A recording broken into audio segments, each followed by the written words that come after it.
The battle against the aliens was swift. Anticlimactic. For a space battle, though, it was actually pretty long. They blockaded Earth for a week, destroying every hauler in orbit after using some Clarkatech bullshit drive to appear halfway between the Earth and the Moon before moving quickly into low orbit. It took 4 days to prepare the ceremonial fleet, to warm up the reactors and fill the fusion fuel tanks. It took 2 days for all the ships to blast off from the Moon in staggered launches, so as to not melt half of it to slag with the plumes of the fleet's fusion torches. It took 1 day for a formation to be created in high orbit of the Moon, in full view of the aliens. It's almost funny. After the battle, I had the opportunity to speak with the alien that did my job on one of the invasion fleet vessels. As a weapons officer, he was in the bridge almost as an afterthought, there to coordinate the firing of their fancy particle beam weaponry simply because of tradition complicating things for the ship designer. You see, human ships nowadays have very little crew. Just enough to assign a couple of souls to each subsystem mind cradle and direct the drones doing all the actual work. The reason is that to survive the absurd G-forces of modern combat, humans had to be canned in the mind cradles operating the ship from dampening fluid-filled tanks.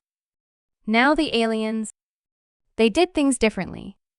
It's a little creepy how close some depictions of sci-fi media went to these aliens' bridge.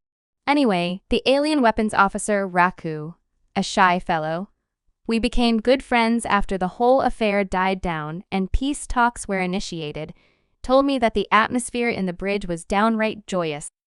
From their perspective, they had just found an oasis in the dark, a garden in a desert, and it was occupied by backward savages. He explained to me that his species had found only 5 other worlds capable of housing life, and ours was the long-awaited 6th. They laughed at our ships, so different from their semi-organic living ships. Contrary to the flowing lines and grotesque bulges, our ships are simple cones in pencil shapes, reflective outer layers for laser fire and Whipple shields for kinetic. The reason for the laughter that erupted in the aliens' bridge at the sight of the ceremonial fleet, it seems, was because they mistook the main armament of every ship for external tanks. The consequence of which was the assumption that we needed extra fuel to make the short burn to reach Earth from the Moon. They were wrong, obviously. The first fleet was the closest to Earth at the time because in all but name, the fleet was dead. It participated in the fighting above Titan all those years ago and was kept in the Luna shipyards long after repairs were concluded. We participated in a number of public demonstrations and effectively acted as a fleet of museum ships before the arrival of the aliens. Raku told me that the captain and his lackeys were almost crying from laughter at seeing us emerge from behind the Moon. The weapon that they unfortunately mistook for external tanks was the pride of the fleet. Every single combat ship was armed with 2 of a variant of the flagship's Odin-class railgun. You see, when the aliens saw that our very cylindrical ships all had 2 additional cylinders, a quarter the diameter attached to the side, they came to the very reasonable assumption that led to them being very unprepared for what came next. Raku told me the laughter began to fade once the engines were lit, and the plumes extended like a comet behind the Moon.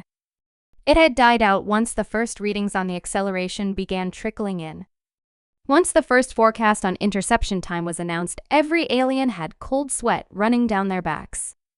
When Raku noticed the 20-centimeter hole in the center of our drop tanks and realized what they were, well, the room took on a distinct fragrance of feces. They never had a chance. They were overly reliant on their shields, and they knew it. As we neared the 1 light-second range, the fleet began to deploy the radiators, soon shining brighter than the Moon, as the first shot was fired. We continued firing for 6 hours. Staggered fire. It's quite the common strategy, and simplified by our constant acceleration towards them.